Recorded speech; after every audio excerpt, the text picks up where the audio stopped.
Bienvenue à toutes et à tous sur la chaîne de Gaming Test. Aujourd'hui je vais vous présenter BOOM, une SCUF Gaming.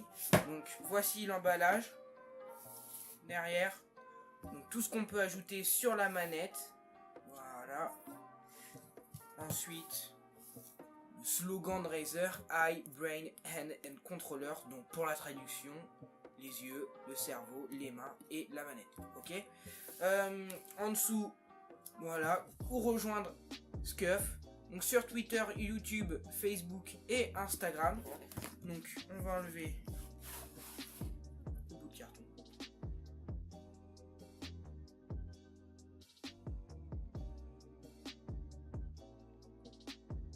Donc alors, cette manette a coûté à peu près 200 € avec les frais de livraison. Il faut savoir une chose assez importante, c'est que le site, quand vous commandez votre manette, et ben le prix affiché est hors taxe. C'est une fois votre commande validée que le prix avec taxe va s'afficher. Donc voilà, donc je vais sortir la manette. Alors, les joysticks sont un peu jaunis parce qu'ils sont blancs et qu'ils jaunissent, et que avant de vous la présenter, j'ai joué avec évidemment. Donc j'ai joué 2 mois, 3 mois, 2 mois, 3 mois. Donc on a avec une petite pochette et une clé. Donc on va voir tout ça, à quoi ça sert maintenant. Donc dans la petite pochette on a ça. Ok, on a ça. Donc on a une clé avec une petite tige de 9 mm je crois, un aimant. Donc je l'ai pris option avec aimant, vous allez voir pourquoi, comme ça je peux vous le présenter. Des rallonges, donc je n'ai pas acheté en plus, c'est déjà fourni. Des rallonges pour les gâchettes, donc ça on va virer. Voilà. Donc voilà. Donc alors, les gâchettes, pour les rallonges de gâchettes, donc là je vais prendre pour la gâchette gauche, il suffit tout simplement de tirer.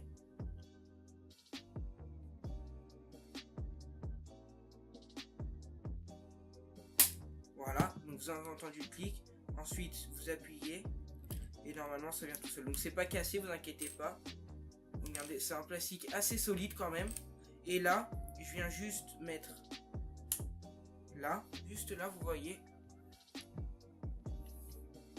Vous voyez, et ensuite je viens comme si je voulais appuyer. Et hop là, on a entendu le clic et voilà. J'ai mis une gâchette, donc un peu plus grande, bien évidemment. En dessous, sous les gâchettes, on retrouve un espèce de de système qui en fait va vous permettre d'être tourné en jeu. Donc ça veut dire que là il est en fonction non tir. Donc c'est à dire que quand je vais appuyer, ça va être beaucoup plus long que quand il est activé. Quand il est activé, pouf, tout de suite je bute et je peux relâcher. Alors que là, non, c'est plus long.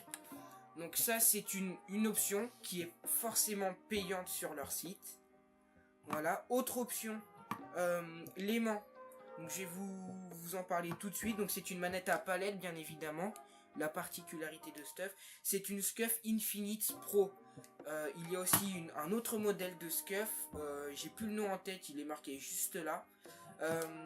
C'est un modèle d'Xbox et de type Xbox, et vous avez pas 2 mais 4 palettes. Faut savoir que 4 palettes c'est quand même très dur à gérer. Déjà que 2, ça va, c'est facile, mais faut avoir le coup de main.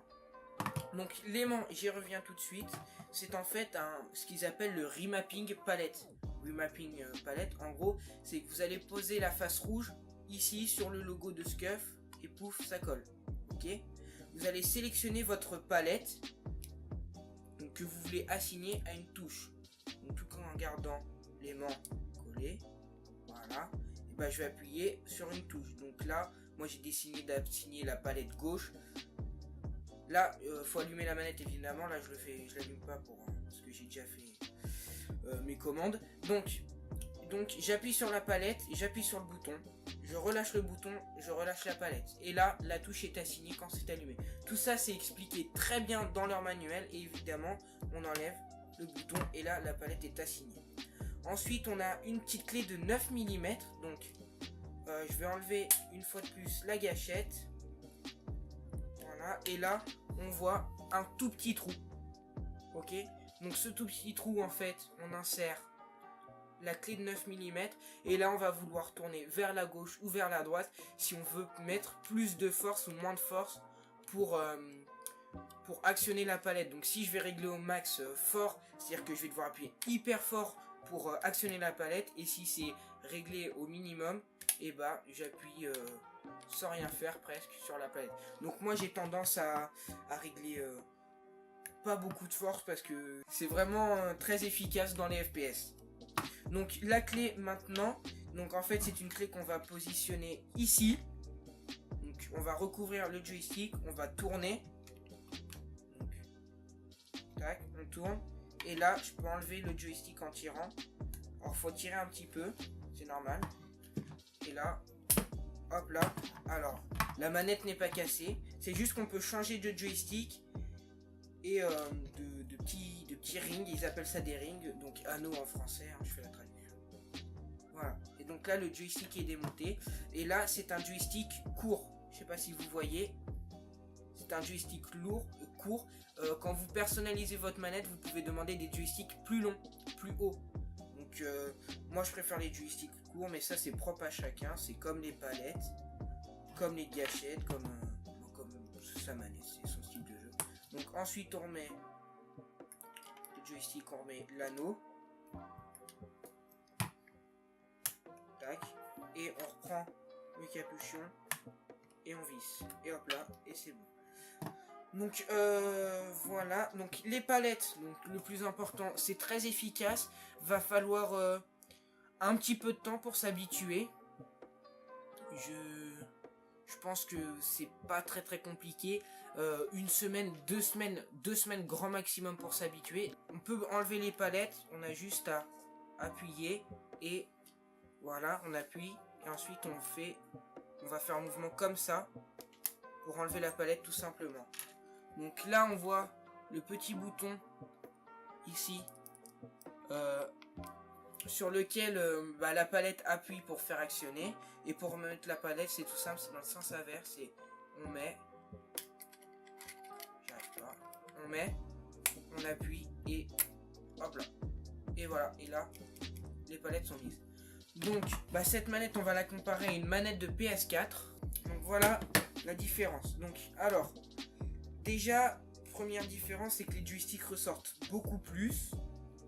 C'est pas la première différence, hein, mais c'est une des différences. Et quand on voit, je sais pas si on peut voir, elles sont en fait les poignées de la SCUF sont beaucoup plus inclinées comme ça, vers comme ça, alors que la poignée de base de PS4, elles sont beaucoup plus droites, les poignées.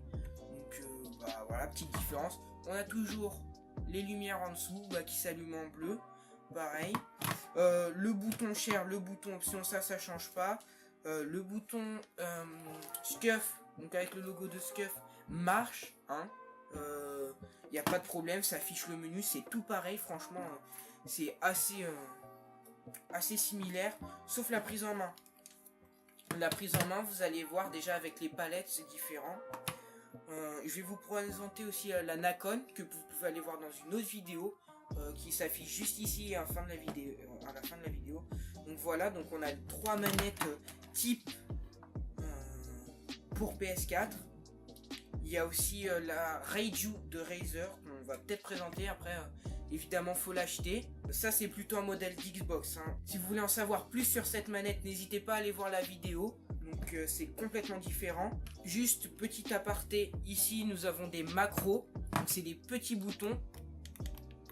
Alors qu'ici, nous avons des palettes. C'est différent. Je vous conseille d'aller tester si vous n'êtes pas sûr que vous voulez investir dans une manette. Allez tester d'abord les macros et après les palettes. Enfin, peu importe l'ordre, mais surtout allez les tester, parce que investir dans une manette c'est un coût évidemment, puis on va pas la jeter tout de suite après, non, elle va nous servir.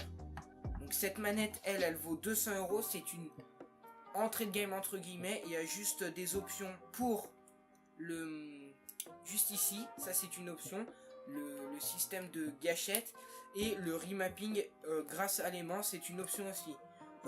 Évidemment ça c'est fourni de base. pareil, ah non, ça c'est pas fourni de base, c'est que si vous prenez l'option des gâchettes. Ça aussi que l'option des remapping palettes, ça c'est fourni, les rallonges de base normalement c'est inclus, et ça aussi c'est inclus pour changer de joystick. Vous avez qu'une paire de joysticks. Moi bah, je vous l'ai dit, les blancs commencent à jaunir, c'est pas top. Je suis un peu déçu quand même parce que pour le prix de la manette, je sais pas si on voit bien dans le retour vidéo, mais en fait ils sont un peu jaunes. Pour le prix de la manette, c'est un peu embarrassant que les joysticks jaunissent.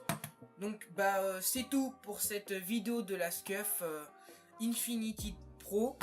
N'hésitez pas à liker, à partager, je sais pas moi, sur Snapchat avec vos amis, à partager la vidéo, à la liker, franchement ça nous fait plaisir.